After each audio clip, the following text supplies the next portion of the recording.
আজি পুৱা ভাগৰ পৰা আহি বিয়লি 4মান বজাত আমি অকণমান ওলাই যোৱাৰ কথা ভবা হ'ল। সেইখিনি সময়লৈকে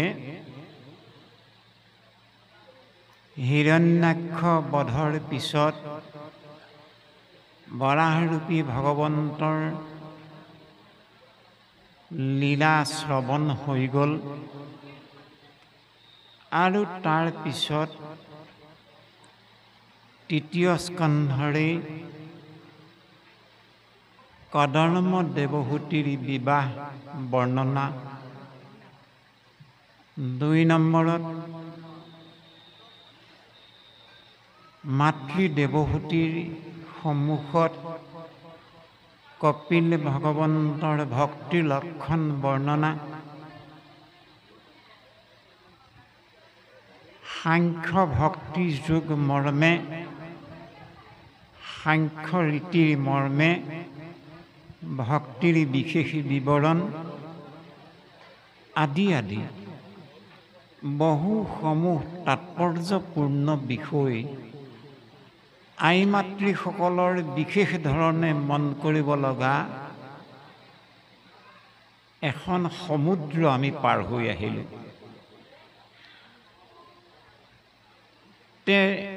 ঘূৰাই আকৌ আমি সেই পূৰ্ব অধ্যায়সমূহত হৈ যোৱা পদে কি বুলি ক'লে, দুলৰী ছবি ছন্দে কি বুলি বৰ্ণনা দিলে, এই অধমৰ নিচিনা সামান্য এটি মন লৈ পুনৰ আমি পুংখানুপুংখ আলাপ আলোচনালৈ যোৱাটো দেৱৰো দুৰ্লভৰ নিচিনা কথা।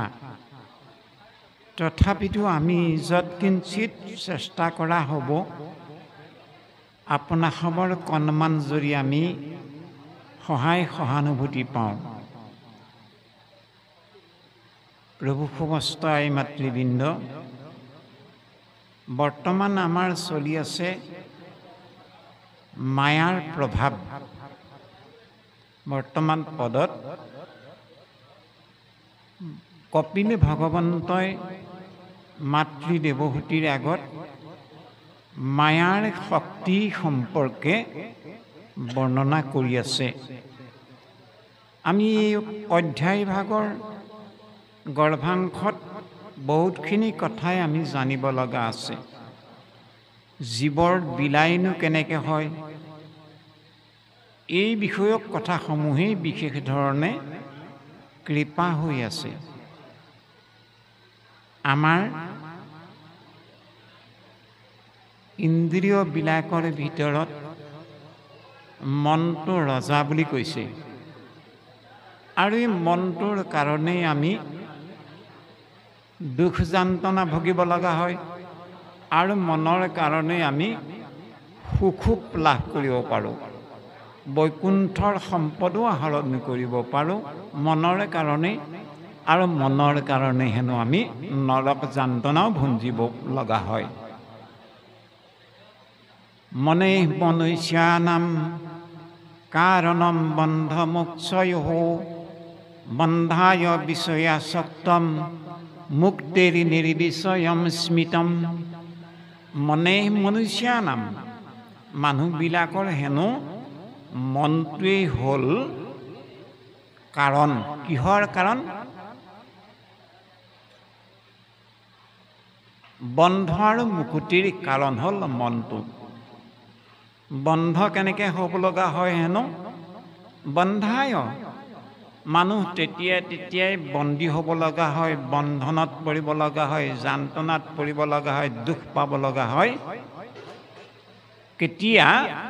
বিষয়াসক্তম, যেতিয়াই আমি বিষয়াসক্ত হওঁ, যিমান পৰিমাণে সিমান পৰিমাণে হেনো আমি আমাৰ জীৱই বন্ধনত সোমাব লগা হয়, দুখ যান্ত্ৰণা ভুগিব লগা হয়, নৰক যান্ত্ৰণা ভুগিব লগা হয়।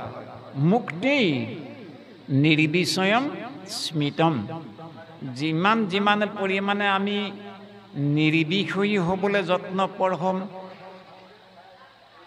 অৰ্থাৎ বিষয় বিৰাগী হ'বলৈ যত্ন কৰিব পাৰিম, সিমান পৰিমাণে আমাৰ মনটো হেনো বিষয়ৰ পৰা অব্যাহতি ল'ব পৰা হ'ব আৰু লাহে লাহে আমি মুক্তি সাধন কৰিব পাৰিম, মুক্ত হৈ গৈ থাকিব পাৰিম।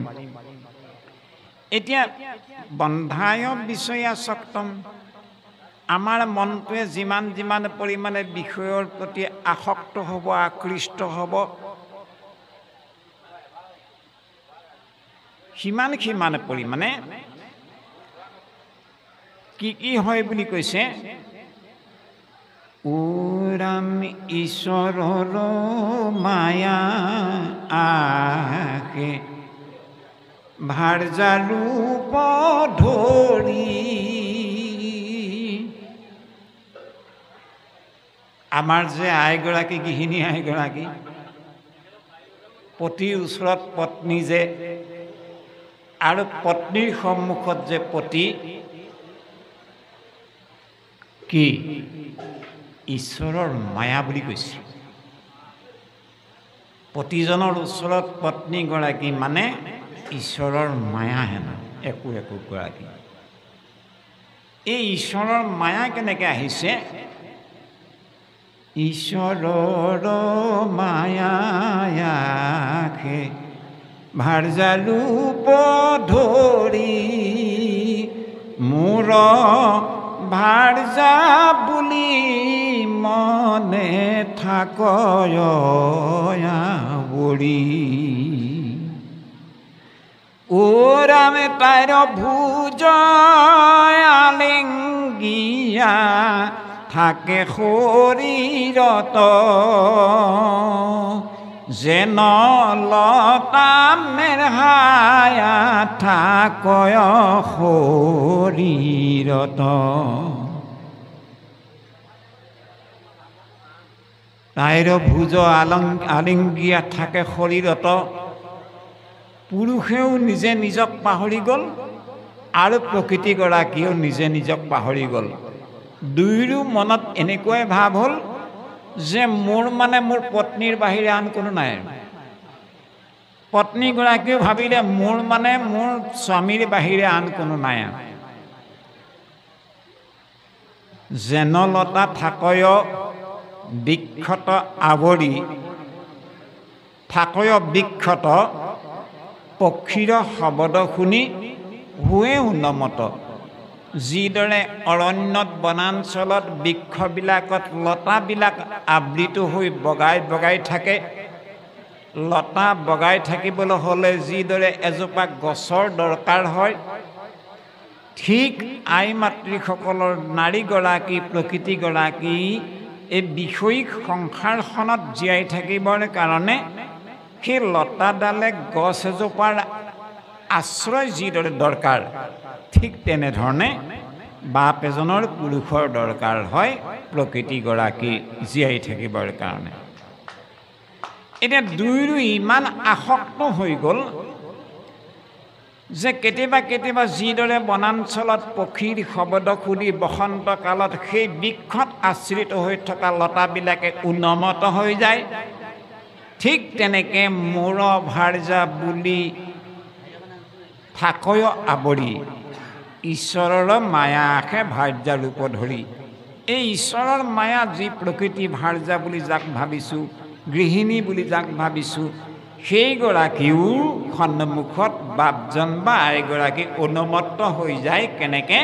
যিদৰে বনাঞ্চলত পক্ষীৰ শব্দ শুনি লতাবিলাক উন্মত্ত হয়। এইদৰে ইমান নিবিড়ভাৱে মায়াত আমি অতীব আকৃষ্ট হৈ যোৱাৰ কাৰণে আমাৰ এতিয়া মনটোৱে যিমান পৰিমাণে বিষয়ৰ ফালে আগবাঢ়ি গ'ল, সিমান ফালে মনৰ লগতে জীৱ নামৰ তত্ত্বটো, জীৱয়ো মনৰ লগত অতীব মিল হৈ যোৱাৰ কাৰণে জীৱয়ো বিষয় সংসাৰত বন্দী হ'ব লগা হ'ল। সেইকাৰণে মহাপুৰুষ মাধৱ গুৰুজনাই কি বুলি কৈছে?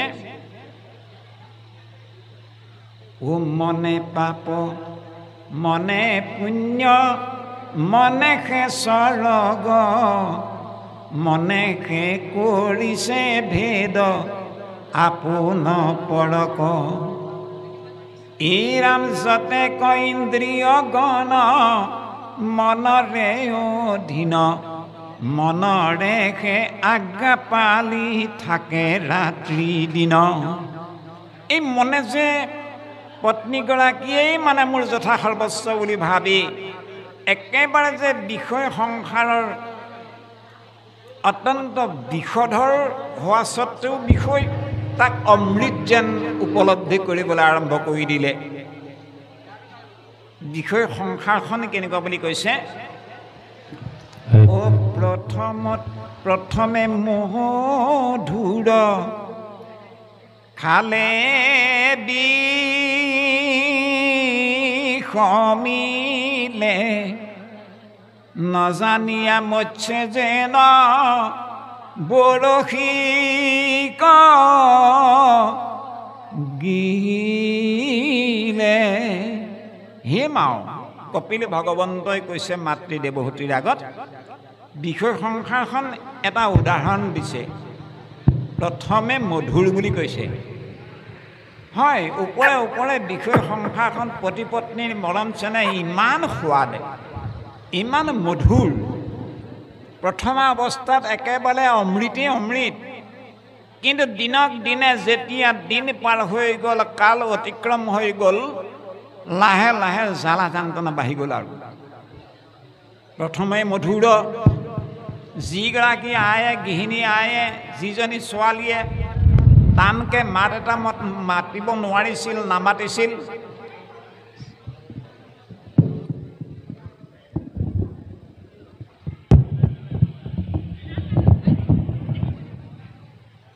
সেইগৰাকী ছোৱালী এখন ঘৰৰ বোৱাৰী হোৱাৰ দিন অলপ দিন পাৰ হোৱাৰ লগে লগে মানে মানুহজনক মানুহ বুলি গণনা নকৰা এটা স্বভাৱত আহি গ'ল আৰু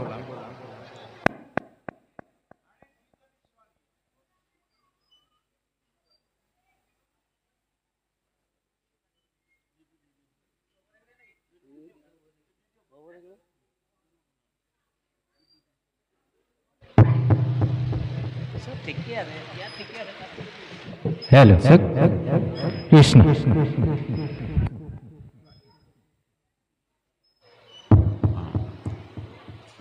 যিগৰাকী ছোৱালীয়ে নিজৰ শাহুৰ শহুক নিজৰ জন্মদাতা পিতৃ মাতৃ যেন জ্ঞান কৰিছিল লাহে লাহে সেই ছোৱালীগৰাকীৰ বাক্য চাল চলন আচাৰ ব্যৱহাৰ একেবাৰে এটা বেলেগ ধৰণৰ বিভীষিকালৈ সৃষ্টি হ'ল যাৰ কাৰণে নেকি ক্ৰমাগতভাৱে প্ৰথমে মধুৰ আৰু ইমান মধুৰ মিলন সদায় মধুৰেই হৈ থাকিব লাগিছিল হে মাও সদায় মধুৰ হৈ নাথাকে ই ক্ৰমাগতভাৱে এই বিষলৈ ৰূপান্তৰিত হয় যেনেকৈ খালে বিষম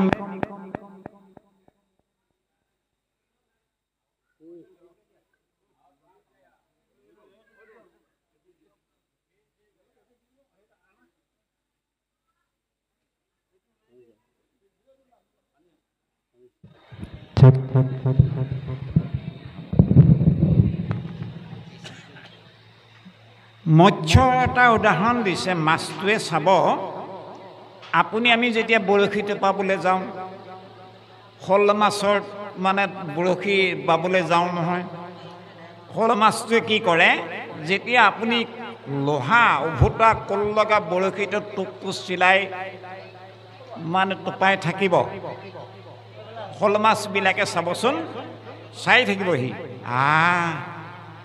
তই নৃত্য কৰি আছ ৰ তোক এই মুহূৰ্ততে ঠিক কৰিম এই বুলি সি এটা জাপ মাৰি আহি মানে বৰশীটোত থকা টোপটোত সি আৰু ধৰিব কাৰো মই লাহেকৈ কঁচাল এটা মাৰি গিলি দিব যাহে গিলি দিল শ'ল মাছটোৰ কলত যেতিয়া ডিঙিত যেতিয়া উভতা কল লগা বৰশীটো লাগিল আৰু তাৰ আৰু ৰক্ষা নাই আৰু সি যদি পহিৰাতে বুজি পালেহেঁতেন যে এইটো এটা লোহা এটা মোক হদন কৰিব পৰা অস্ত্ৰ বুলি বুজিলেহেঁতেন সি কেতিয়াও নাখালেহেঁতেন সি এইকাৰণে খালে ওপৰৰ কভাৰটো দেখিলে এটা টোপ সি জোকাৰ খাই আছে, সি দৌৰি আছে, খেল কৰি আছে।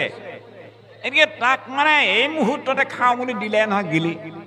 জাহাই মাছটোৰ ডিঙিত উভোটা কোল লাগিল আৰু ক'ত এৰাই আৰু সি যিদৰে এৰাব নোৱাৰে, ঠিক আপোনাৰ মোৰ পুৰুষৰ ডিঙিত আইসকলৰ উভোটা কোল যদি লাগি গ'ল তেতিয়াহ'লে নেৰাই আৰু। গতিকে এই ধৰণে ইমান নিবিড়ভাৱে আসক্ত হৈ থাকোঁতে থাকোঁতে কি হয়, হে মাও কেতিয়াবা কেতিয়াবা পুৰুষ বাপজন প্ৰকৃতি হৈ যায় আৰু কেতিয়াবা কেতিয়াবা আইগৰাকীও পুৰুষ হৈ যায়গৈ। সংসাৰৰ যান্ত্ৰণাটো ইমান মানে তীব্ৰতৰ। অ' ৰাম যেন বাঘ পৰুৱা ধৰিয়া কাজত নমাৰি জীৱন্তে আনি থয় বাখাত। অ' ৰাম বাঘ পৰুৱা কপুকা চিনিতিয়া ভয়তে তাহাৰ স্বৰূপ পাৱে সেই শৰীৰতে।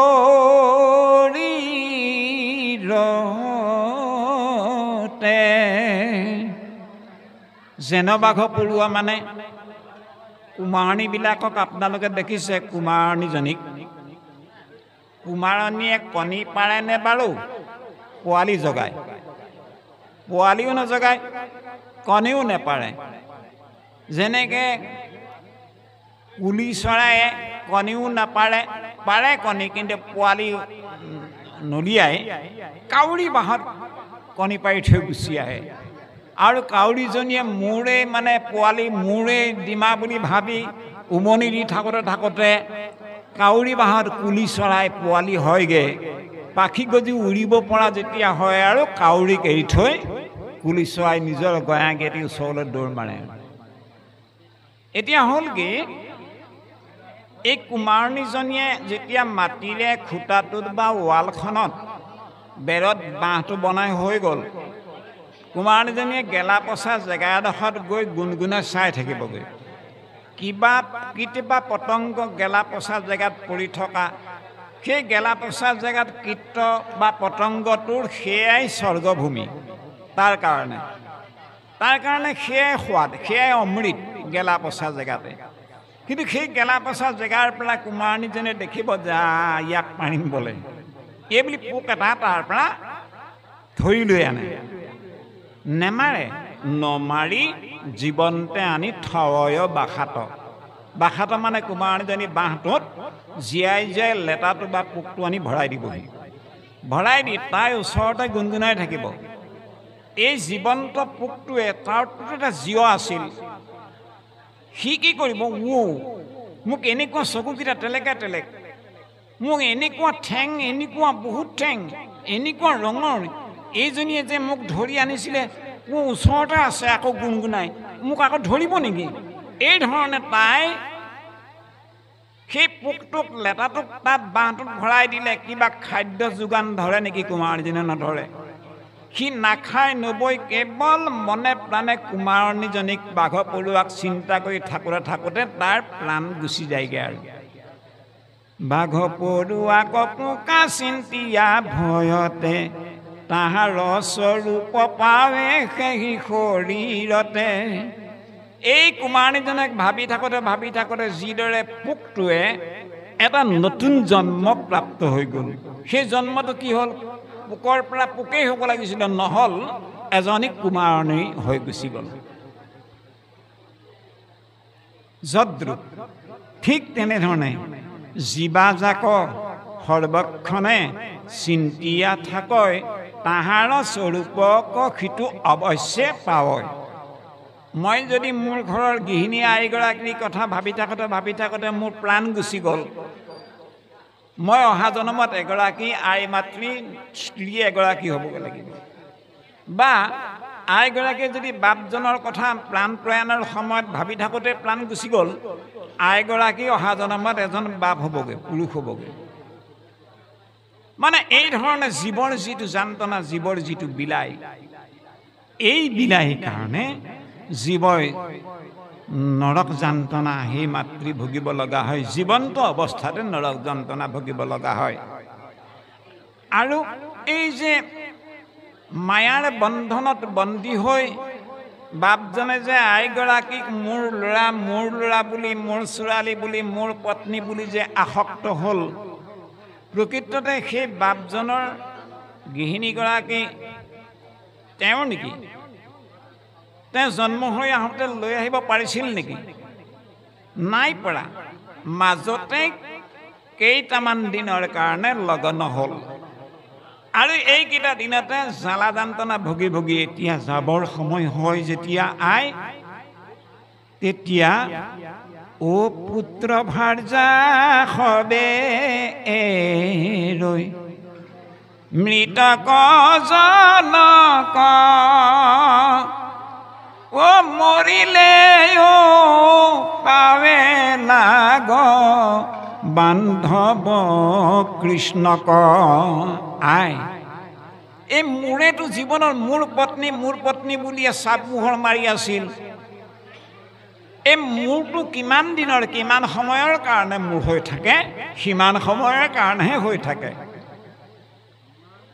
যি মুহূৰ্তত বোলে নহয় বাহিৰলৈ নিব পৰা হ'ল আৰু বোলে নাই আৰু তেখেত, সেই মুহূৰ্তৰ আগলৈকেহে মোৰ পত্নীয়ে মোৰ ওচৰত থাকিব, মোৰ ল'ৰাই, মোৰ নাতিয়ে মোৰ ওচৰত থাকিব।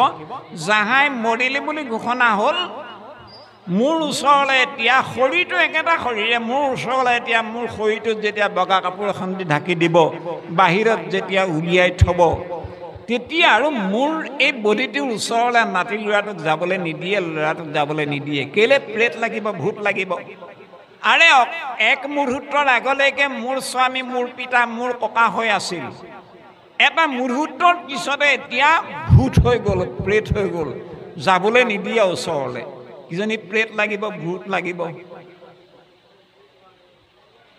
এইখন হ'ল সংসাৰৰ ছবি। আমাক মাতৃ দেৱহূতিক নিমিত্ত কৰি কপিল ভগৱন্ত বস্তুৱে বিষয় সংসাৰৰ যিটো জীৱৰ যিটো যন্ত্ৰণা, মায়াৰ যিটো প্ৰভাৱ, এই কথাটো কৈছে। নম্বৰ 1। 2 নম্বৰত মন কৰিব লগা কথা, আমি যে মোৰ পত্নী, মোৰ ল'ৰা বুলি ভাবি আছোঁ, মোৰ ছোৱালী বুলি ভাবি আছোঁ, মোৰ ভাই ভাতৃ বুলি ভাবি আছোঁ। ভাগৱত জ্ঞানে আমাক কি বুলি কৈছে? কি তুমি জন্ম হৈ আহোঁতে পত্নীগৰাকীক লৈ আনিছিলা নেকি? ল'ৰাকেইটাক লৈ আনিছিলা নেকি? বোলে নাই অনা। কেনেকৈ আহিছিলা? ভাগৱতে আমাক কৈছে, ও ৰামে একেশ্বৰে আঁকিছিলা যাই বায়ে একেশ্বৰে। একেশ্বৰে মানে অকলশৰে। একেশ্বৰে আঁকিছিলা যাই বায়ে একেশ্বৰে কৈত শুনি আছা পুত্ৰ ভাৰ যায় ৰক্ষা কৰে। ক'ৰ শুনি আছা?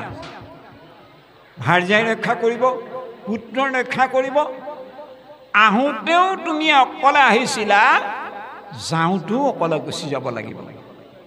যেতিয়া নেকি অকলে যাবলগীয়া হ'ল, তেতিয়া বাৰু কি বিলাই হয় দেহৰ?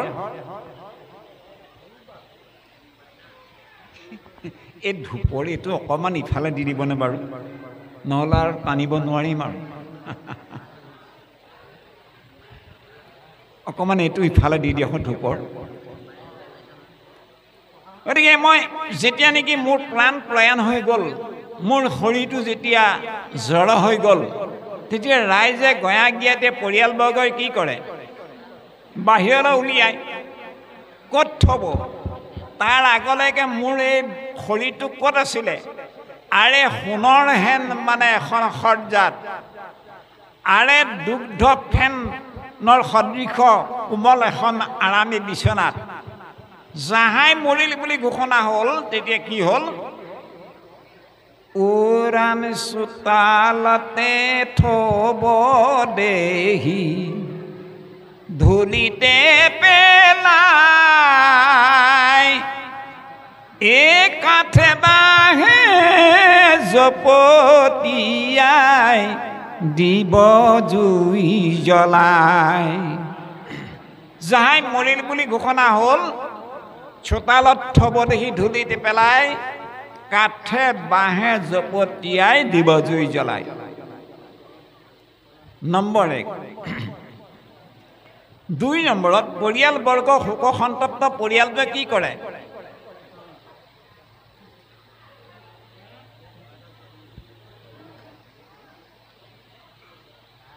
উৰাণ সবেও কান্দিব ঘেৰি খন্তেকৰ বাবে। সকলো পৰিয়ালবৰ্গই মোৰ মানুহজন ঢুকালে, মোৰ পিতৃ ঢুকালে বুলি কান্দিব ঘেৰি খন্তেকৰ বাবে, অকণমান সময়ৰ কাৰণে কান্দিব। আৰু তাৰপিছত কি হয়?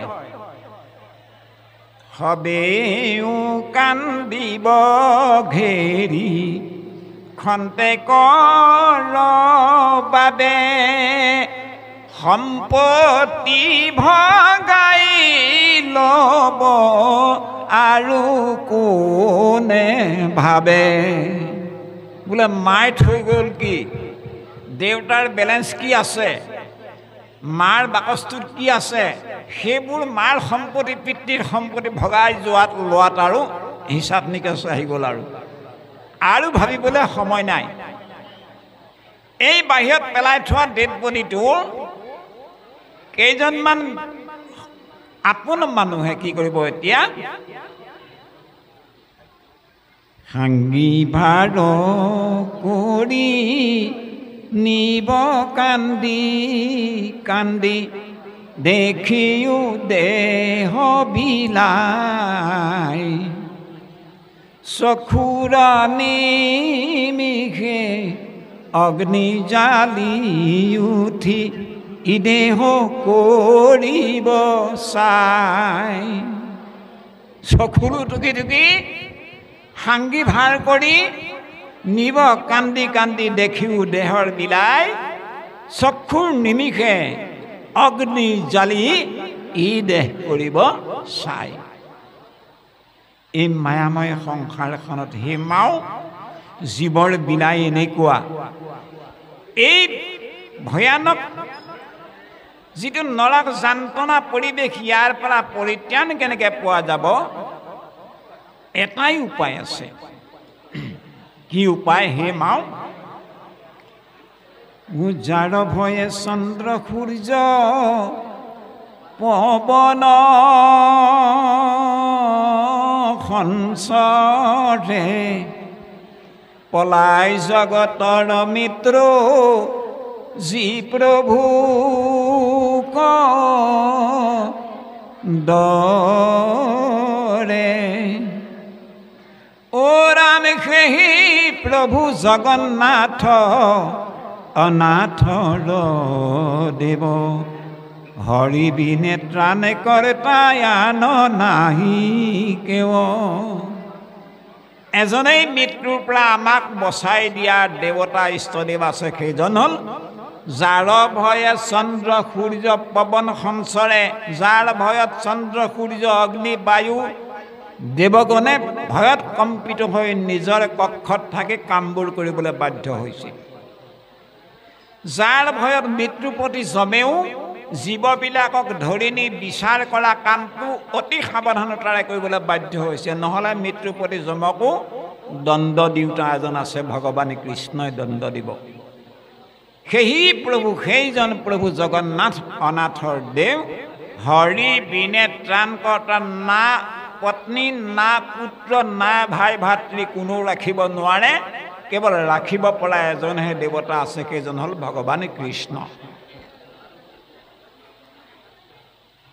মৰিলি বুলি কোৱাৰ লগে লগে চবেই এৰি দিব। মৰাৰ পিছতো লগ দিয়া দেৱতা এজনহে আছে, সেইজন হ'ল পুত্ৰ ভাৰ্যা। সবে এৰৈ মৃতক জনক, মৰিলেও পাৱে লাগ বান্ধৱ কৃষ্ণক। হে মাও, নমৰালৈকে মোৰ পত্নী, মোৰ ল'ৰা, মোৰ ভাই ভাতৃ চব ঠিক হয়। মৰিল বুলি সিদ্ধান্ত ঘোষণা হোৱাৰ লগে লগে চবে বাদ দি দিলে আৰু তেতিয়াও কিন্তু লগ দিয়া এজনহে দেৱতা আছে বান্ধৱ কৃষ্ণহে আমাক লগ দিব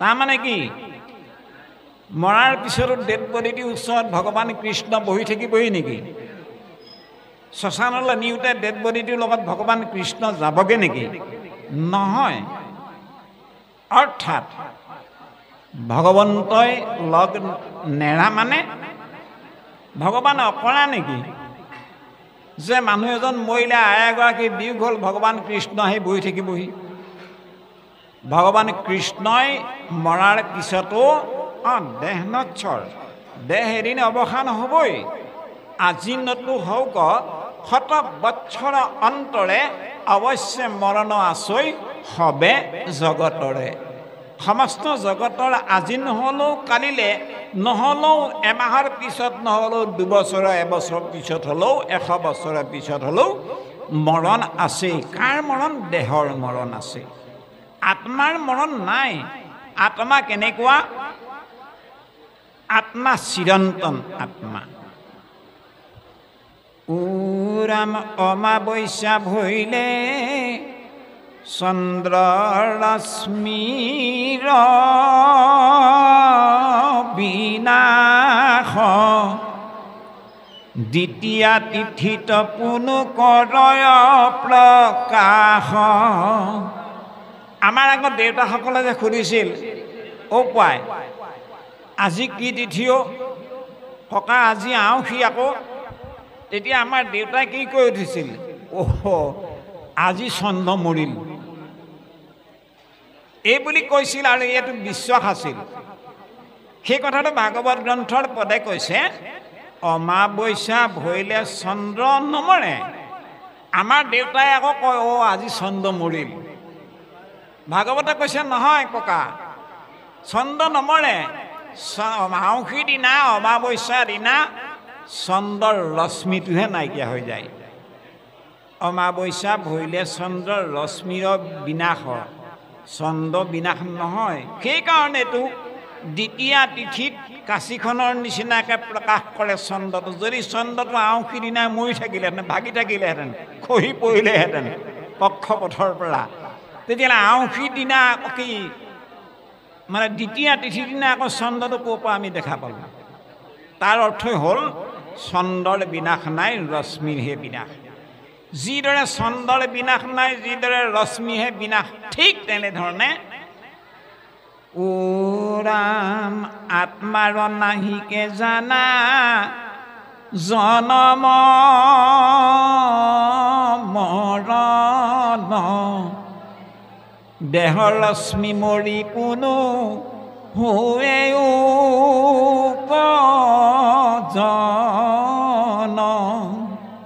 হে মাও আত্মাৰ কেতিয়াও জন্ম নাই আত্মাৰ মৰণ নাই জন্মৰ মৰণ কাৰ আছে চন্দ্ৰৰ যিদৰে ৰশ্মিৰ মৰণ আছে ঠিক তেনেকৈ আমাৰ দেহটো হেনো এটা ৰশ্মি কিহৰ ৰশ্মি আত্মাৰ ৰশ্মি চন্দ্ৰৰ ৰশ্মিটো যিদৰে আউসী দিনে নাইকিয়া হয় চন্দ্ৰ ঠিকেই থাকে সেইকাৰণে দ্বিতীয় তিথিত ওলায় আমাৰ জীৱাত্মাৰ ৰশ্মি হ'ল দেহ আৰু জীৱাত্মা হ'ল চন্দ্ৰ সদৃশ জীৱাত্মাৰ কেতিয়াও মৰণ নাই চন্দ্ৰ সম আত্মা নাহি জন্ম মৰণ দেহৰ ৰশ্মিহে মৰে পুনু হুৱে উপজন এতিয়া এই কথাবোৰ আমি বুজি পাইছোঁ হে মাও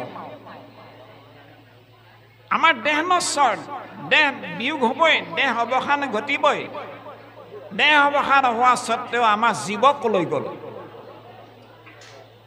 জীৱ আমি নৰকলৈ যোৱাটো বাঞ্ছা কৰোঁ নেকি মোৰ জীৱাত্মাটো অহা জনমত নৰকলৈ যাওক এইটো আমি ভাবোঁ নেকি কেতিয়াও নাভাবোঁ আমি প্ৰত্যেকজন বাপ আয়ে প্ৰত্যেকজন যুৱক যুৱতীয়ে আমি সদা সৰ্বদা নিজৰ জীৱাত্মাটো জীৱটো পৰম গতি হোৱাটো কামনা কৰোঁ ইহজনমত যি কৰিলোঁ পাৰিলোঁ নোৱাৰিলোঁ যি হ'ল পৰজন্মটোত যাতে আমাৰ জীৱই গতি পায় গতি পোৱাটো আমি কামনা কৰোঁ তে গতি এনেই হ'বনে ভগৱন্তই লগ আমাক দিব লাগিব ভগৱন্তই লগ জীৱাত্মাক এনেই দিবনে নিদিয়ে ভগৱান কৃষ্ণই এটা চৰ্ত দিছে। কি চৰ্ত দিছে? অ ৰাম সমভাৱে জগতকে আছাহা বিয়াপি ওহ ভজন তাজনক মাত্ৰ ভজা হাত থাপি। এইটো হ'ল ভগৱন্ত কৃষ্ণৰ চৰ্ত। হয়, বাপাই সমস্তৰ লগত হৃদয়ে হৃদয়ে ভগৱান কৃষ্ণ সমান্তৰালভাৱে আছে। আপোনাৰ হৃদয়ত কৃষ্ণ কম আছে, মোৰ হৃদয়ত বেছি আছে, এইটো নহয়। সমভাৱে জগতকে আছাহা ব্যাপী। পিছে আমি জানো যে আমি যিহেতু চৈতন্যপূৰ্ণ পৰমাত্মা ৰূপে হৰি হৃদয়ত আচন্ত প্ৰকাশী, তাতে সেই ইন্দ্ৰিয়গণ ভূত প্ৰাণ বুদ্ধি মন প্ৰৱৰ্তে যতেক জড় ৰাখি। এই কথাটোলৈকে আমি বুজি পাই গ'লোঁ। বুজি পালোঁ আমি যিহেতু আমি জীয়াই আছোঁ এইকাৰণে, যিহেতু চৈতন্যপূৰ্ণ পৰমাত্মা ৰূপে হৰি আমাৰ হৃদয়ত আছে। এই চৈতন্যপূৰ্ণ পৰমাত্মা হৰি আমাৰ হৃদয়ত বোলে আইসকলৰ হৃদয়ত বেছিকৈ আছে, বাপসকলৰ হৃদয়ত কমকৈ আছে, এনেকুৱা নহয়। সকলোৰে হৃদয়ত সমান্তৰালভাৱে সমভাৱে আছে। এতেকে বুলি হৰিয়ে কাৰোবাক দয়া কৰিবও পাৰে, কাৰোবাক কৃপা অনুগ্ৰহ কৰিবও পাৰে, কাৰোবাক নকৰিবও পাৰে। তাৰ বাবে হৰি দুখী নহয়, দুখী আমি নিজে নিজে। সমভাৱে জগতকে আছাহা ব্যাপী। হৰিয়ে কাক কৃপা কৰে? অ ভজন তাজনক মাত্ৰ ভজা হাত থাপি। অৰ্থাৎ যিসকল আই বাপে ভগৱন্তক ভজে, ভগৱন্তকে শৰণ গ্ৰহণ কৰিছে, ভগৱন্তকে ভজিছে, সেইসকল আই বাপকে ভগৱন্তই ভজে। মানে ভকতে ভগৱন্তক ভাল পায় আৰু ভগৱন্তইও ভকতক নিবিড় চিত্তে একাত্মভাৱে ভাল পায়। এই যে ভগৱন্তই যিগৰাকীক যিজনক ভাল পালে আৰু তেওঁ ঈশ্বৰক ভাল পোৱাৰ কাৰণে ভগৱন্তই সেইজনক ভাল পায়, সেইজনৰ দেহাৱসান হ'ব, হোৱা স্বত্তেও তেওঁৰ জীৱক কিন্তু ভগৱন্তই লগ নেৰে। আৰু কেলে নেৰে? কি কৰে? আমাৰ কীৰ্তন গ্ৰন্থত গুৰুজনে বস্তুৱে যে কৃপা কৰিছে মন কৰিব লগা। কি বুলি কৈছে? অ নামে সাতু কাৰ্য সাধয় দেখা, হাতৰো দেও প্ৰতি লেখা। নামে আপুনি আমি প্ৰাণ প্ৰয়াণৰ সময়ত ঈশ্বৰৰ নাম স্মৰণ কৰি যদি দেহ এৰিব পাৰোঁ, তেতিয়াহ'লে নামে আমাৰ লগ নেৰে। আৰু নামে লগ নেৰা মানে ঈশ্বৰে কৃষ্ণই লগ নেৰে। যে নাম সেয়া হৰি, য'ত নাম থাকে, নাম যি সেয়াই ঈশ্বৰ। আৰু যিটো কাম ঈশ্বৰে কৰিব নোৱাৰে, সেই কামটো ঈশ্বৰৰ নামে কৰি দিব পাৰে। নামে কিমান কাম কৰি দিয়ে এই কথাটো কৈছে। নামে হেনো আমাৰ 7 প্ৰকাৰ কাৰ্য সমাপন কৰি দিয়ে। যদি আমি নাম আশ্ৰয় কৰিলোঁ, নাম যদি আমাৰ কণ্ঠলগ্ন বস্তু হিচাপে ৰাখিলোঁ, তেতিয়াহ'লে প্ৰাণ প্ৰয়াণৰ সময়ত আমাৰ কণ্ঠাগত হৈ থকা নাম আমাৰ মুখত চৰ্চিত হ'বই, আমাৰ মনত নামৰ নিজৰা ববই। আমি ৰাম বুলি ক'ব নোৱাৰিলেও কিন্তু ৰাম নামৰ নিজৰা আমাৰ মনত বৈয়ে থাকিব। এই ৰাম নামৰ নিজৰা সুঁৱৰি যদি দেহ এৰিব পাৰিলোঁ, তেতিয়াহ'লে ঈশ্বৰে কৃষ্ণই আৰু মানে মৰিলেও পাৱে লাগে বান্ধৱ কৃষ্ণক। অৰ্থাৎ কৃষ্ণই আমাক এৰি থৈ নাযায় আৰু পুত্ৰ ভাৰ্যাই এৰি দিয়াৰ দৰে কৃষ্ণই নেৰে। কৃষ্ণই নেৰে মানে নামে নেৰে। নামে কি কৰে? প্ৰথমে দহিব পাতক ছয়। নামে 7 প্ৰকাৰ কাম মৃতকৰ হৈ সমাপন কৰি দিয়ে, জীৱাত্মাৰ হৈ কৰি দিয়ে নামে। প্ৰথমে জীৱাত্মাৰ জীৱৰ যিমানবিলাক পাপ আছিলে, আৰু জীৱন্ত অৱস্থাত মহাপাপীৰো পাপী হ'ব পাৰে, কিন্তু কেনেবাকৈ সৌভাগ্য মৰ্মে যদি ঈশ্বৰৰ নাম চিন্তন, নাম কীৰ্তন কৰি যদি প্ৰাণ এৰি দিব পৰা হ'ল, তেতিয়াহ'লে নামে হেনো আমাৰ এই মায়াময় সংসাৰত জীয়াই থাকোঁতে কৰা পাপ পুণ্যৰ গোটেইবোৰ হিচাপ নিকাচ কৰিবলৈ আৰম্ভ কৰি দিয়ে। কি হিচাপ কৰে? প্ৰথমতে নামে কি কৰে? দহিব পাতক ছয়। 2 নম্বৰ, কৰাই বেক আতি পুণ্য অভ্যুদয়। সেই জীৱটোৰ যিমানবিলাক পাপ আছিল সেইবোৰ দাহ কৰিলে নামে, আৰু 2 নম্বৰত সেই জীৱটোৰ পুণ্য ভাগ দি দিলে। কৰাই বেক আতি পুণ্য অভ্যুদয়। 3 নম্বৰ, কৰাইবে বিষয়ত বিৰকতি। সেই জীৱটোৰ আৰু বিষয়াসক্ত এটা পৰিৱেশ লগন হৈ নাথাকে আৰু কৰাইবে বিষয়ত বিৰকতি, কৃষ্ণত বঢ়াইবে সপ্ৰেম ভকতি। 4 নম্বৰ। 5 নম্বৰ, উপজাইবে আতি বৈষ্ণৱী জ্ঞান। সেই জীৱটোৰ হৈ, সেই বাপজন বা আইগৰাকীৰ হৈ পাতক দহিয়া কৰিব নিৰ্জান। 7 নম্বৰত কি কৰিলে? যে চৈতন্যময় পূৰ্ণানন্দ হৰি থৈবন্ত তেন্তে এৰে এক কৰি, তেৱেহে হৈব নাম উপশান্ত, কহিলো পৰম তত্ত্ব একান্ত। এইবুলি আমাক কৃপালু গুৰুজনে এই মায়াময় জ্বালা যন্ত্ৰণাময় সংসাৰখনৰ অব্যাহতি লোৱাৰ এটা আমাক ৰন্ধ ৰখালে। চৈতন্যময় পূৰ্ণানন্দ হৰিৰ লগত সমজাই নিদিয়া পৰ্যন্ত নাম ক্ষান্ত নহয়। তে প্ৰভু সমস্ত আমি মায়াৰ প্ৰভাৱ আৰু জীৱৰ দুৰ্গতি এই বিষয়ক এই কথাখিনি আমি ইমানলৈকে এনেধৰণে পালোঁ। ইয়াৰ পিছত আমাৰ কেনেকৈনো স্বয়ম্ভুৱ মনু আৰু শতৰূপাৰ কেনেকৈ বিয়া হ'ব লগা হ'ল, আৰু স্বয়ম্ভুৱ মনু শতৰূপাৰ 2টি ল'ৰা 3গৰাকী ছোৱালী। এগৰাকী দিছিল অত্ৰি ঋষিলে, আনগৰাকী দিছিল দক্ষলে, এগৰাকী দিছিল কদৰ্ম ঋষিলে।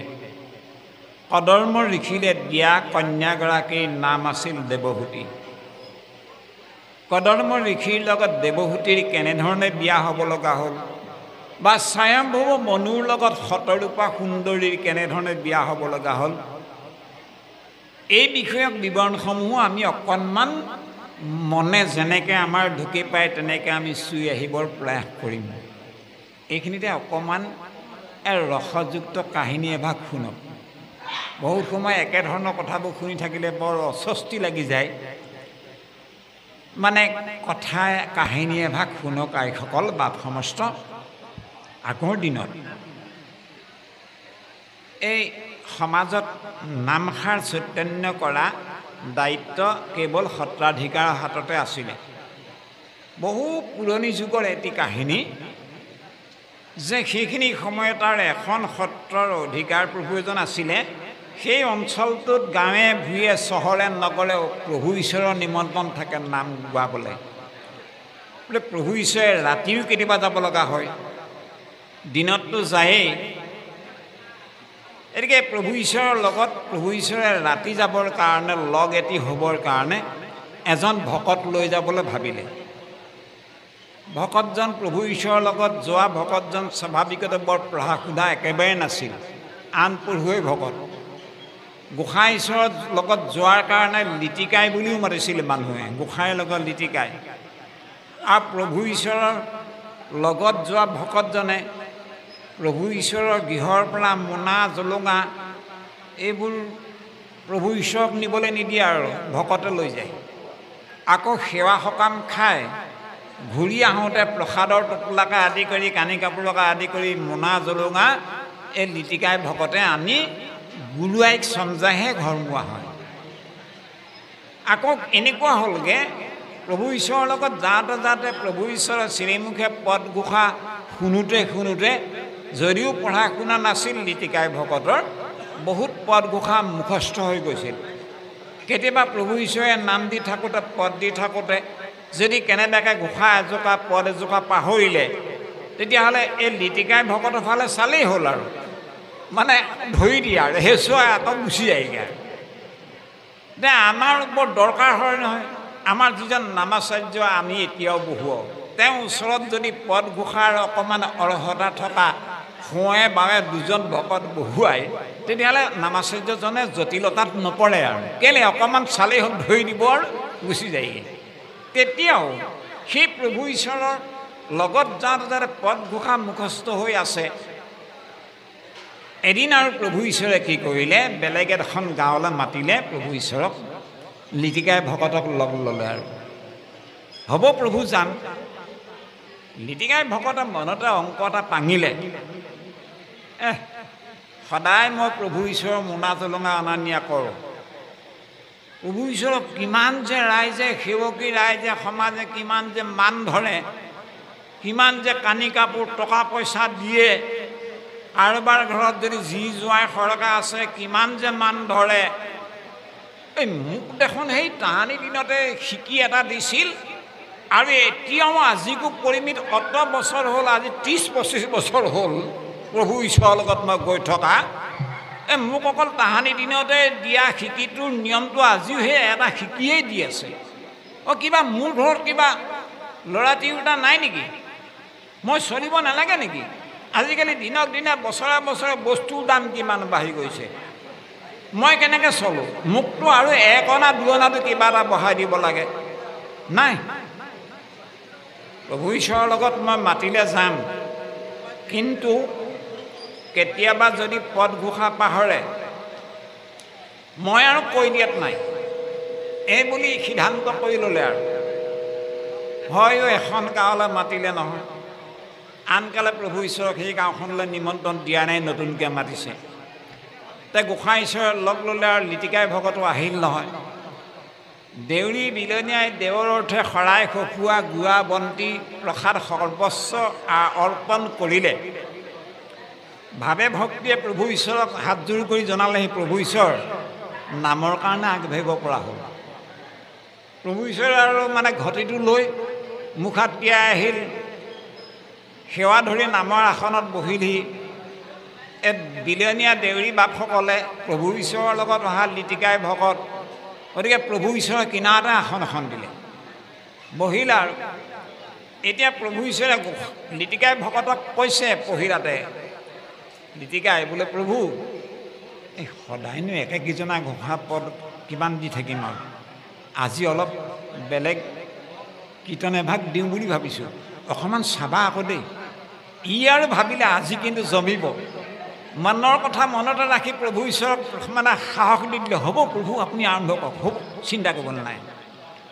ধৰিলে আৰু প্ৰভু ঈশ্বৰে সেইদিনা মানে শ্যামন্ত হৰণৰ ঘোষা আৰম্ভ কৰিলে। শ্যামন্ত হৰণৰ ঘোষা আছিল, ও বনমালীয়ে জগ মোহন ৰাম, সুখে দুখে মুখে জনো চাৰু ৰাম নাম, বনমালীয়ে জগ মোহন ৰাম। ভকতসকলো ঘোষা যেনেকৈ লগাইছে গাই গৈ আছে আৰু পদ দি গৈ আছে, ভাঙনি দিব লগা হ'ল, খৰতালত ভাঙনি দিব লগা হ'ল। প্ৰভু ঈশ্বৰে খৰতালত লগালে আৰু, বনমালীয়ে জগ মোহন ৰাম, ওহ সুখে দুখে মুখে জনো চাৰো ৰাম নাম। এতিয়া পিছৰ পদজোপা পাহৰি থাকিলে নহয়। এতিয়া ওচৰতে থকা লিটিকাই ফালে মুখ কৰি 2বাৰ 3বাৰলৈকে গাইছে একেজোপা ঘোষাকে, নহ'লে পদজোপা পাহৰি থাকিলে নহয়। হে বনমালীয়ে জগ মোহন ৰাম, ওহ সুখে দুখে মুখে জনো চাৰো ৰাম নাম। এতিয়া লিটিকাই ভকতৰ সেইটো যুগত সেই ঠাচতে গাইছে, কিন্তু দ্বিতীয় পদজোপা পাহৰা পদজোপা লিটিকাই মনত আছে যদিও নাই কোৱা। লিটিকাই এতিয়া কি কৈছে চাব দেই। হে বনমালীয়ে জগ মোহন ৰাম, ওহ কিয় কম শিকিটোহে পাম। কথাটো মন কৰিছে নাই? গোসাঁই ঈশ্বৰে ক'লে বনমালীয়ে জগ মোহন ৰাম, সুখে দুখে মুখে জনো চাৰো ৰাম নাম। এনেধৰণে দি থাকোঁতে গোসাঁই চব মনলৈ আৰু এটা কথা আহিল, গাই দিলে তেনেধৰণে মনত যি আছিলে। বনমালীয়ে জগ মোহন ৰাম, অ ডালে ডালে বগাই ফুৰে তাৰ কিবা নাম। লিটিকাই ভকতক সোঁৱৰাইছে, বনমালীয়ে জগ মোহন ৰাম, কিয় কম শিকিটোহে পাম। তেতিয়া গোসাঁই চৈ দেখিলে খং এটা উঠিছে, এই হতশ্ৰী হোৱাটোৱে জানিও মোক কোৱা নাই দেখিছা। গোসাঁই চৈ ধমকিও দিবলৈ মন গৈছে, তালযোৰৰ ৰছী টানি ধৰিছে, ধৰি হেই বনমালীয়েহে জগ মোহন ৰাম, হেই তেনেহ'লে আজিৰ পৰা সমান সমান। কথাটো মন কৰক, আমাৰো কথাটো ঠিক তেনেকুৱাই। আপোনাসৱে যদি অকণমান কৃপা নকৰে, সহায় নকৰে, তেতিয়াহ'লে আমিও কিন্তু তৃতীয় স্কন্ধৰ কথাসমূহ অতি তাৎপৰ্যপূৰ্ণ আৰু বৰ গভীৰ কথা। আমাৰো ক'বৰ শকতি নহ'ব বা আমি ক'ব নোৱাৰিম। কেলৈ নোৱাৰিম? আপোনালোকৰ যদিহে অকণমান সুভাষিক নাপাওঁ বা পৰিৱেশ নাপাওঁ।